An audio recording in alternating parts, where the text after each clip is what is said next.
this morning to this morning's edition of Science Successful Living. I am your host, Asar. I hope you had a peaceful night, or whatever you find yourself doing at this present moment has been pleasurable. And as you prepare to move into today's teachings with us, you will find that this teaching will be empowering to you. Okay, awesome. I see myself unmuted. So this morning we are going to start a conversation that I'll be teaching on Wednesday nights, and I'll come back to that. But today's message is entitled "Unveiling the Solution: Empowering Black Communities Beyond Protest." I believe that we need to take on some new attempts or some new processes if we want to move ourselves to a better position. There's a statement that I would like to share with you that you'll find inside of what we call the science of mind. And it's stated like this: there is a creative power that is everywhere present. It is always responding to the nature of our thoughts, and we can consciously choose how we use it. So we're going to explore that thought today inside of looking at what plagues the Africans in the diaspora communities. And so in the face of ongoing systematic racism, we find that the African in the diaspora and those on the continent itself have been confronted with challenges that have persisted for generations, and we've attempted many ways to address them. What we find, despite decades of marching, protesting, and waiting on legislation, the quest for true equality remains elusive for us as a people group. However, there is an untapped universal power that's available to Black men and women that may hold the key to overcoming ingrained systematic oppression. And this power is knowing how to use the creative mind. The mind of, often you've heard it alluded to as having taken on the mind of Christ. And so the mind of Christ, if you have really studied the whole concept, is saying that taking on the mind of source. And some who use the antiquated word of God will say taking on the mind of God. But there's a reason why I will say we're going to begin to not use that term God, because it puts you into the frame and pretty much operates as a barrier for you to express as your divine self. So in this morning's Science of Successful Living, I want to introduce you to a solution. I want to introduce you to the concept that aims to empower you and those who are in our community. So let's begin to explore how harnessing the creative mind can be a transformative force in the fight against systematic racism. Now, some of you may be in this conversation and you may not be aware of the systematic racism that you have to confront every day, particularly when you have those in our community who have acculturated. They have taken on those behaviors that for many of them they think will ultimately lead them into the liberation that they're looking for. But anytime you are acculturating, you are in some way compromising your authenticity and who you are. So we want to look at the power of creativity and how it can be used as a tool to overcome many of the challenges that we face, not just social challenges, but our personal challenges. Creativity is a fundamental aspect of the human experience, and it knows no boundaries. That is, we have unlimited ability to create beyond boundaries that we give it, create within the boundaries. It is the ability to think beyond conventional limits, to innovate, to find solutions where others only see obstacles. And you can listen to people and you can find that many people are living their lives around a conversation of obstacles versus just identifying the obstacle and moving the obstacle. They begin to be fixated on the obstacle, and the thing we fixate on is the very thing that grows, and we need to move beyond that. So the creative mind is not limited to societal norms, and it can be a powerful tool for envisioning a more equitable future.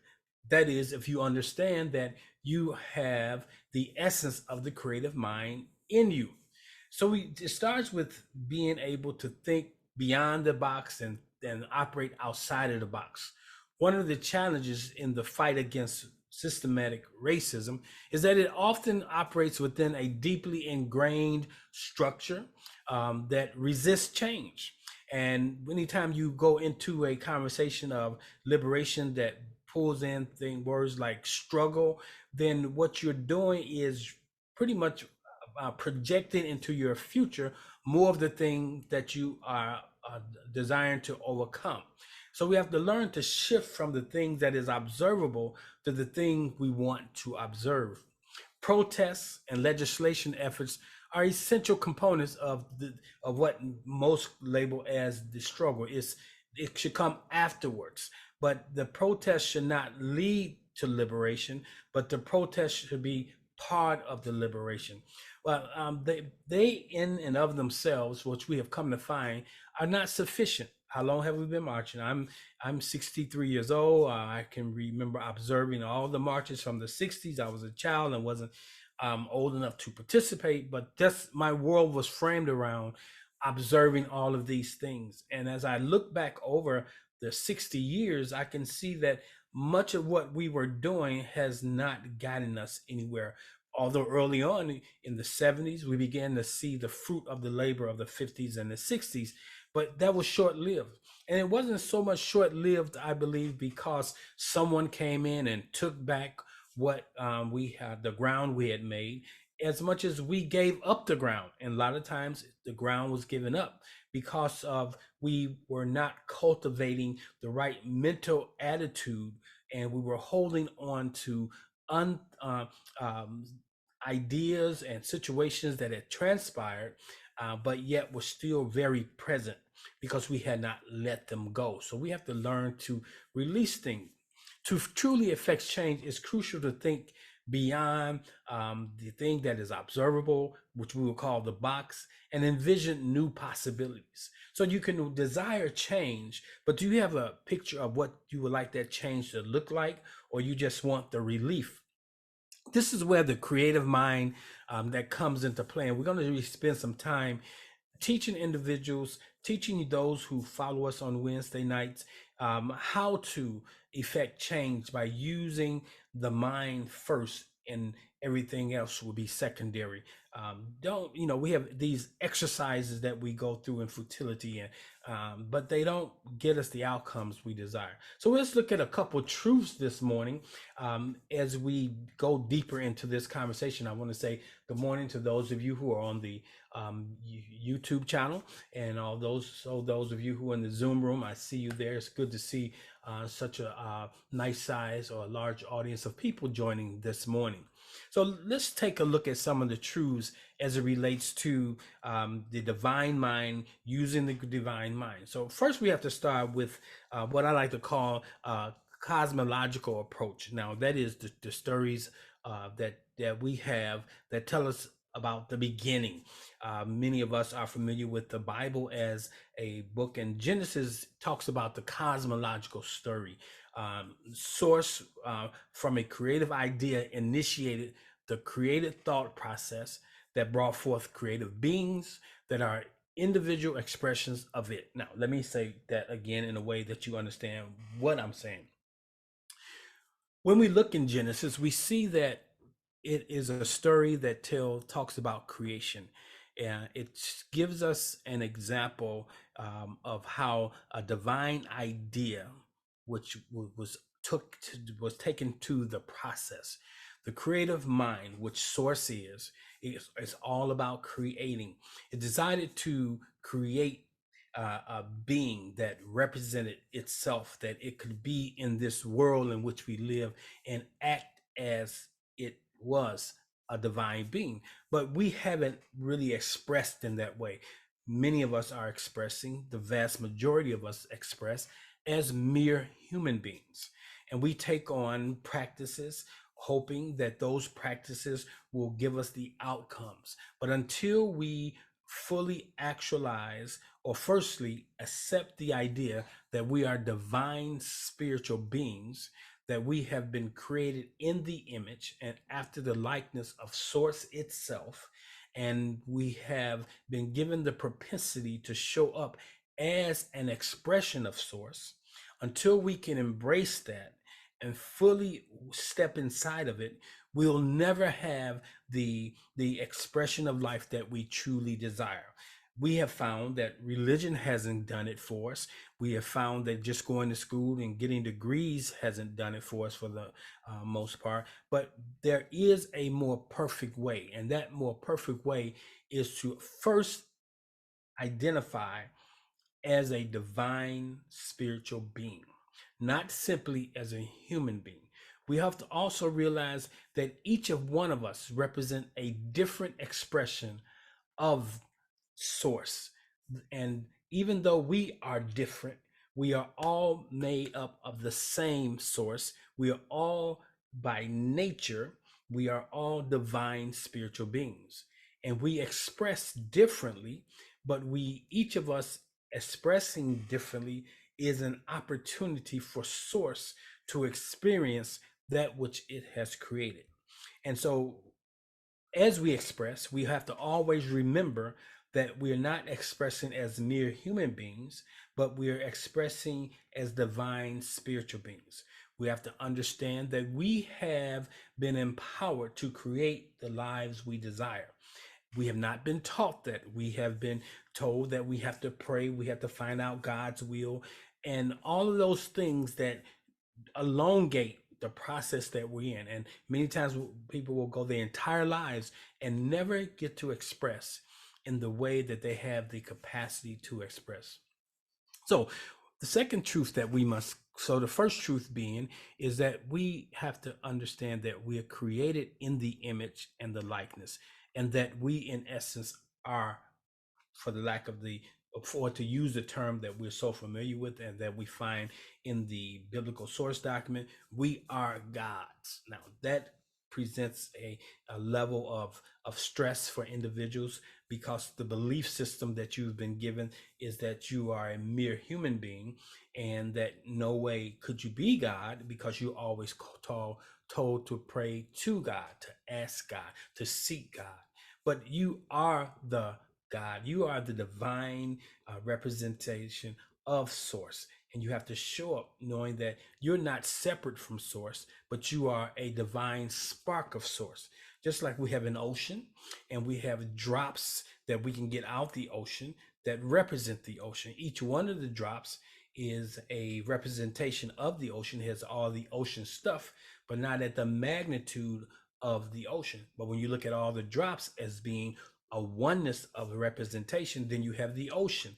And that's the same with you and I. When we begin to see ourselves as connected to one another, but with uniquely expressions of source, then we have a better picture that we are all the divine, and we have come here with the understanding that we can do, be, or have whatever we desire.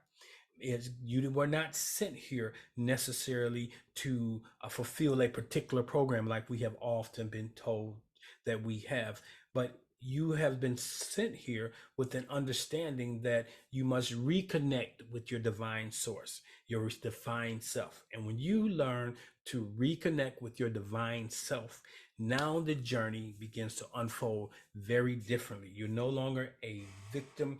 You are now what I would call a participant.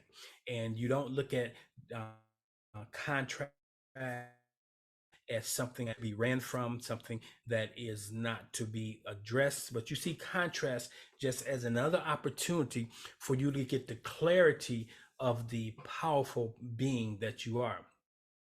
So when we look at the man being initially created and given dominion, you have dominion over your life. Nobody else.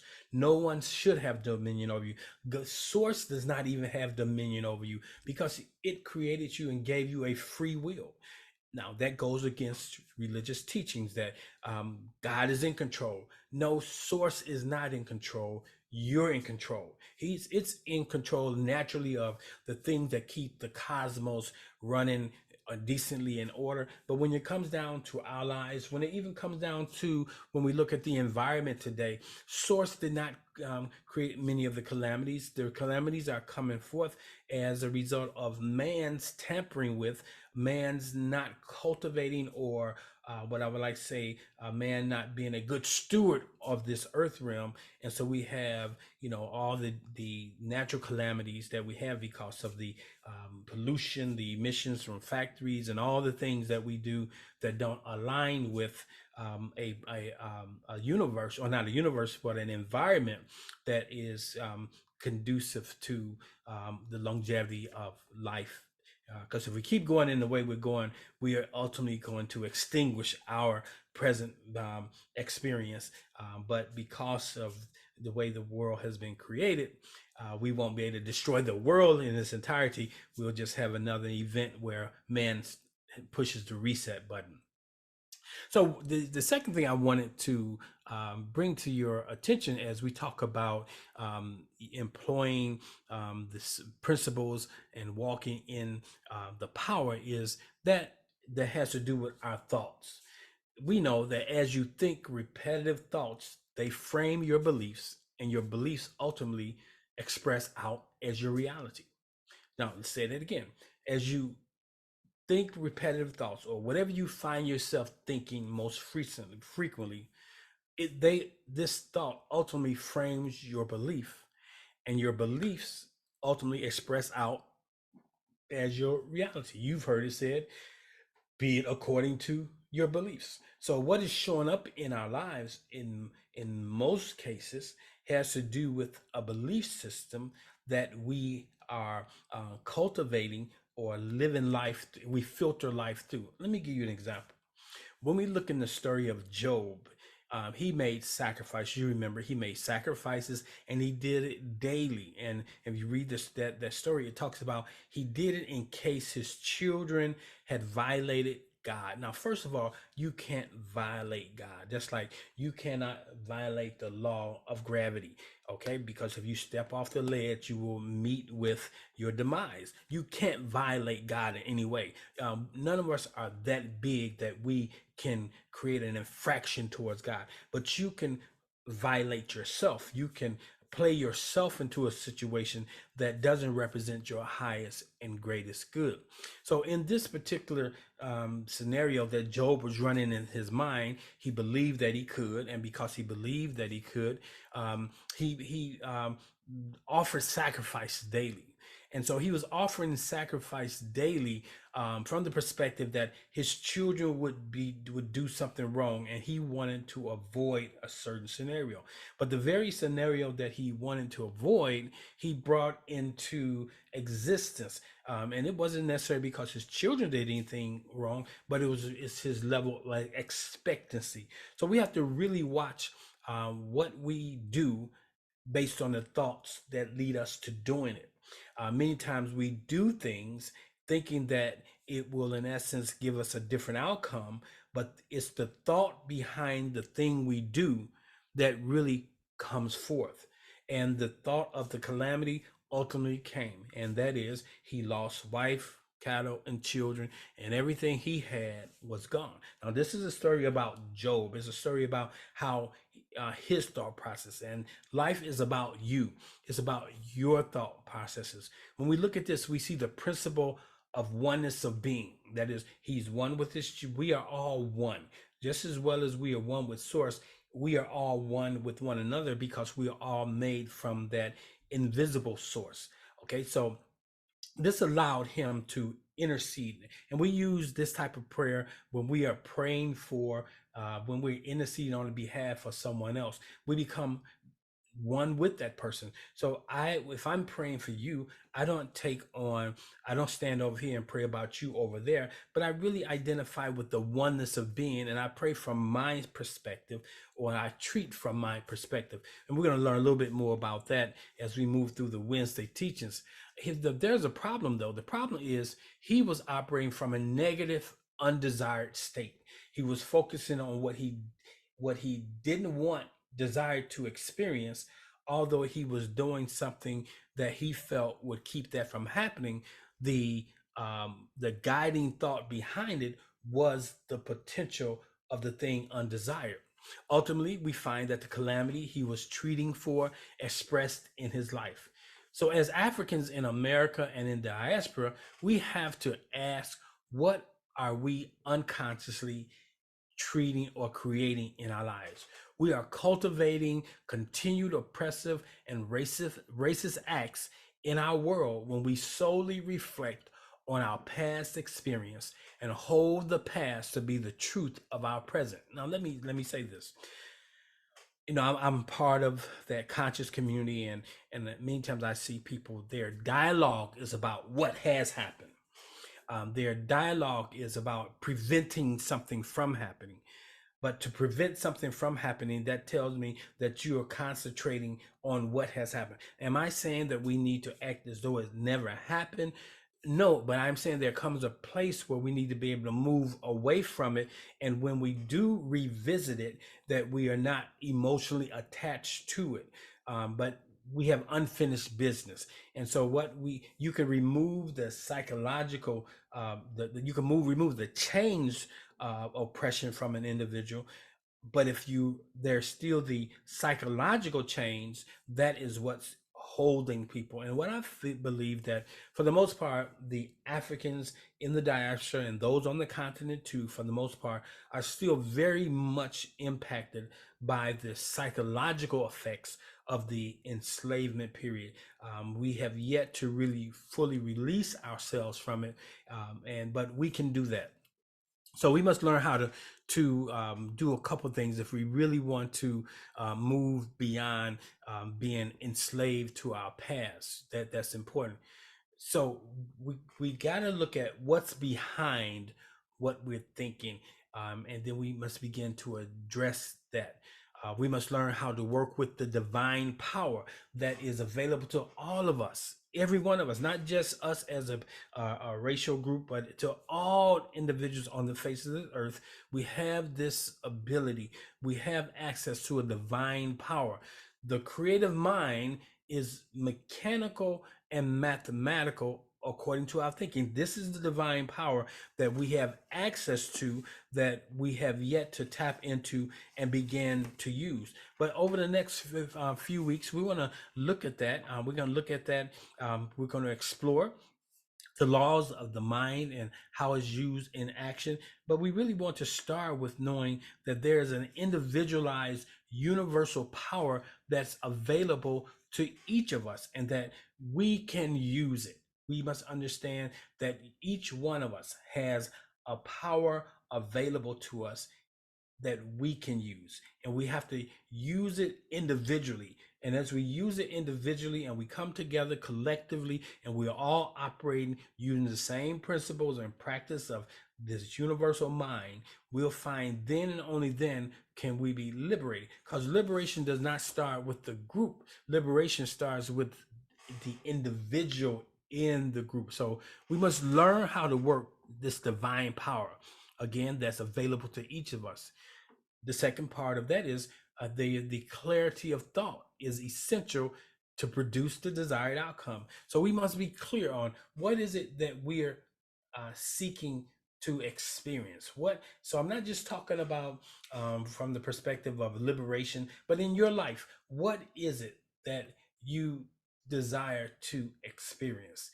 Okay, what do you desire your life to look like? And that's available right now. The life you are living is one of the possibilities, and there's other possibilities, but it all comes down to the choices you make. Are you seeing yourself solely in the context of your past collective experience? So when we talk about the liberation conversation, many times that conversation is steeped inside of what has happened.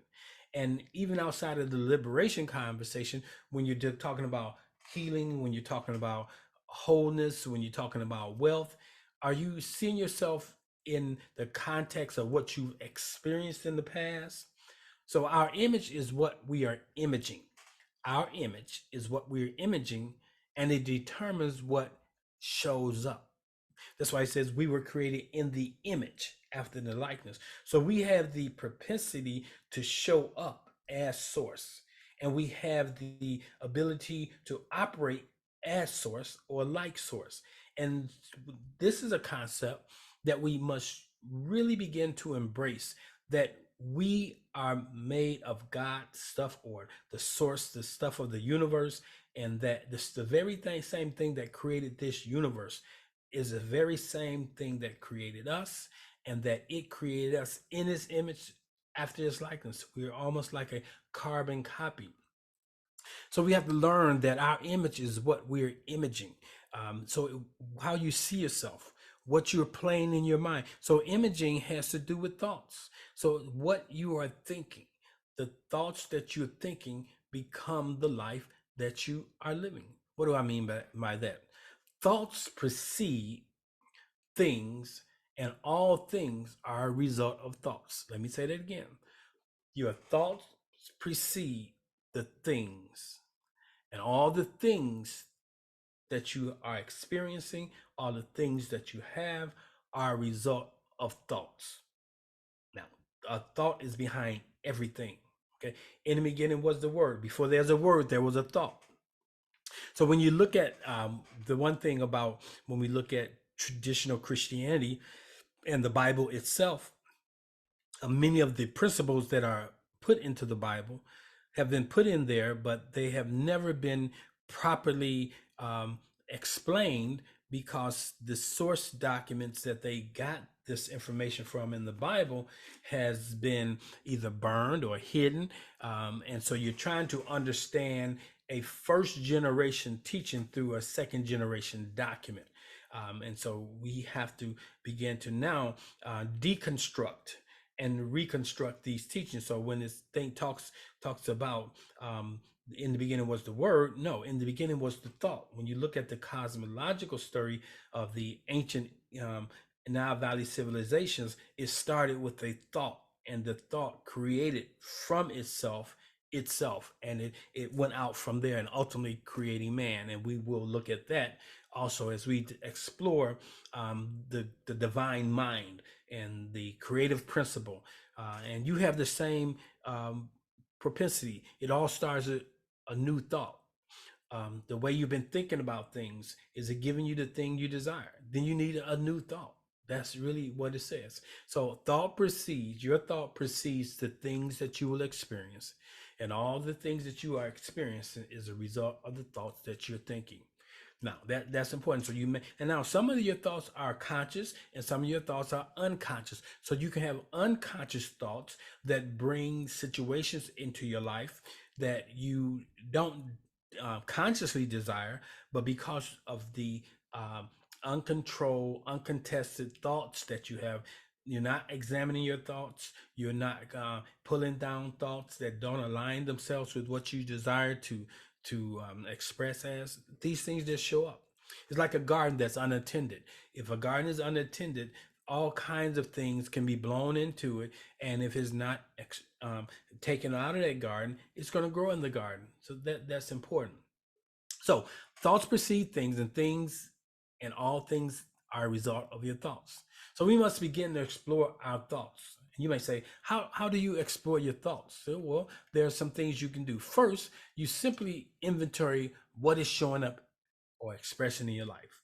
Now, don't just look at it from look what is happening in my life, but look at it from the perspective of, look what is happening in my life that I have been part of creating. Now, until you can take responsibility, then you can't change it. Because if you believe these things are just happening to you and you have no control over them, then you have no control of what's going to happen in the days to come. But when you take on the role of, I am the creator, I am the artist that works on the canvas of my life. If I'm given certain colors, I'm going to work with those colors, and I can even from those colors create new colors so that I can put onto the canvas the thing I imagine in my mind. So if you are imagining sickness and disease, if you are imagining dis-ease in your life, if you're imagining that certain people groups will respond to you in a particular way, then that is what's going to happen. If you are imagining that you will not be selected for the job, even though you're going through all of the motion of getting the job, but subconsciously you don't believe that you are worthy of being chosen for the job, or you believe that someone else who looks different from you with a different hue and most likely will be placed before you. These are all unconscious things that we must be aware of that goes into the creation of our lives. So we start by simply inventorying what is showing up or what is expressing in our lives. And then you ask yourself, the things that are expressing in my life, do they represent what I desire to continue to experience? And then if they aren't, then you must do something about it. So inventory first. Secondly, you want to identify the thoughts that produce, because everything that has been presented itself, remember I said thoughts become things and the things are the result of the thought. That takes responsibility. So you saying, okay, today, what is showing up in my life is the result of the thoughts that I've been holding, either consciously or unconsciously. So it's the unconscious thoughts that you have to get at.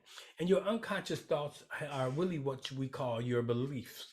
They are the program that runs behind the scene, which is running 95% of your day. Whenever you are in a conscious, when you're aware of something, like if you are aware of you're doing certain things, who's running the program behind the scene? It's your unconscious thoughts.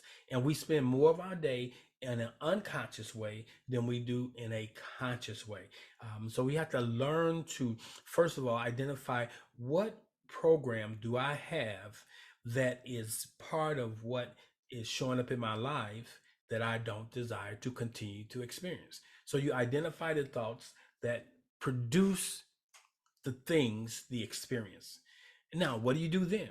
You begin to think new thoughts. That's simple as that. Now, that's simply stated, but you have to begin to identify, craft new thoughts, and repeat those thoughts, because it's the repetitive thought that ultimately begins to express in your life. And then finally, you have what is known as the statement that I started with. There is a creative power. So you learn to work alongside this creative power that is everywhere and is present always. And we have to learn that it responds to the nature of our thoughts. So this creative power that is available to all of us only produces in our lives the order that we place on it. Remember, I talked about in days gone by that the supply doesn't come until the demand is put on it. So we put the demand, okay, your thoughts are the demands that creates the supply or the experiences. So we have to learn to think the thoughts that align with the supply that we want to receive. We have to consciously choose to create the lives we desire. Now, it sounds simple, but it's not simple, because we've been programmed. We've been programmed to believe that there's a God out there somewhere that's going to do for each of us what we desire to do. But the first thing we have to do is understand that Source gave you dominion over your life and that your will is its will. The universe will do whatever you will for it to do. So that's why you need to take some time and align yourself to know what it is that represents your highest and greatest good, and then begin to hold thoughts that align with that and see your life change. If you expect good, good will come. If you are a pessimist, then you're going to have a pessimistic experience. If you're an optimist, then you will have the optimal experience. But if you are one who understands your creative self and that you are Source and you align with Source, then you can create the life that represents your highest and greatest good, regardless of what social things are going on. So if you say because you're Black you must get back, guess what? That is your subconscious program. But if you say that I go beyond my skin that I am in, that I can have whatever experience I desire to have, my color won't get in the way, my gender will not get in the way, my status in life will not get in the way, Be it done unto you according to what you believe. Now, you may say this all sounds simple. It is simple, and it is the truth. Sometimes it's the things that's right in front of us, the simple solutions that we overlook. So we have to understand that there is a creative power that is everywhere present and is always responding to the nature of our thoughts. Our thoughts become things, and everything that we experience is a result of a thought that we've been thinking. The more consistent, the more frequent the thought, the faster the thing comes forth. Because thoughts operate in the construct of time. But the more consistent that thought is, the quicker that thing manifests. So you have to learn to hold a consistent thought that aligns with what you desire to experience. You must rid yourself of this underlying program that says because you are of a certain gender or of a certain race, this is what's going to happen. If as a man thinks, so is it. And so that's what we can see. So looking at it from the outside in, you'll say this is scientifically proven. Black people go to the bank, or black people get cheated. A lot of that is not just because they're black people, but it's because it's the thoughts that these people are holding. It's the thoughts that these people are consistently having. So we must change our thoughts, and we change the things. We change our beliefs, and we change what begins to manifest in our lives. So, uh, in the struggle against systematic racism, the creative mind is a universal power that can empower Black men and women to transcend the limitations imposed by ingrained oppression. Now, that was the gist of this conversation, but the systematic wrong thinking is what we need to address. Our thoughts, we are thinking wrong thoughts. So we're getting the wrong things in our lives, even though they're the right things. Because the universe gives to us what we put a demand on, consciously and unconsciously. And because you spend more time in your running the unconscious program, most of what you're getting in your life is a result of what is going on unconsciously. So we have to learn how to get at the unconscious conscious, because the things that you're aware of, those things are usually very minuscule when you compare them against the things that you're not aware of. So we have to learn to deal with the unaware things in order to get the life we desire. Because if you're looking at, you may be saying, well, I'm doing affirmations, I'm doing this, I'm aware that I do these things, but they are outnumbered by the unconscious things you do. And it's the unconscious program that needs to change, because it's that subconscious automatic program that we must begin to address. So it's time for us to shift our perspective and recognize the immense potential that's within ourselves and our communities, that we may overcome the challenges and systematic racism that is often manifesting in our communities. And so by doing so, we can truly make a difference and work towards a more just and equitable world. Okay, so that's what we want to do, but we don't want to limit it to. We want to look at our thought processes behind everything that is showing up. It may be a racially motivated thought process that you must tend to. It may be a gender process that you must tend to. It may be, more importantly, just a human process that you must break away from and begin to understand that you are a divine spiritual being. So starting this Wednesday at 7 p.m., it's going to be Applied Wisdom Wednesdays. We'll begin to explore how to align and use the principles of this universal power, this the divine mind. So we're going to drill down in it. Now, in order to be part of this, you will have to register in order to get the link to come to your mobile device or your computer. So you must look for the links that will be sent out. When I edit this presentation, I will put the link in there when I send it out later on today. So again, you can look all you want. If you never register for the course, And this doesn't cost anything. It's just a matter of signing up so that way I can make sure you get the information that will support whatever teaching is going to take place on that night. So again, to wrap this up, I want to remind you that you are more powerful than you have been led to believe. You have the ability to create your desired life. You do not have to limit yourself to the skin you're in, to the conditions you were born to, but all of those things are factors that play into you expanding and ultimately walking in your divine self. And you chose to come here as a black man or a black woman or whatever you here as, you chose that. Okay, you chose your parents, but at the same time, what comes with the choosing of those, there's a unique experience that comes with that for you to use the divine power to overcome those unique challenges that face being born to your family of origin or to the group that you're born into. So there is a power that's greater than you, a power that's available to you, a power that's created all that you see and all that you have the potential to be. So you have to use it. You have to align with it. And I encourage you. So before we go into perhaps a few questions and responses this morning, if you're with us this morning and this teaching has been a blessing to you, I always make space for those who want to operate in the divine law of circulation. If you desire to sow into this ministry, you can use two ways you can do it. You can go to the website, www.oasisspiritualcenter.com, oasisspiritualcenter.com, and then you can go over to the giving tab, and there you will find all that you need to know in order to transmute what you have to the ministry.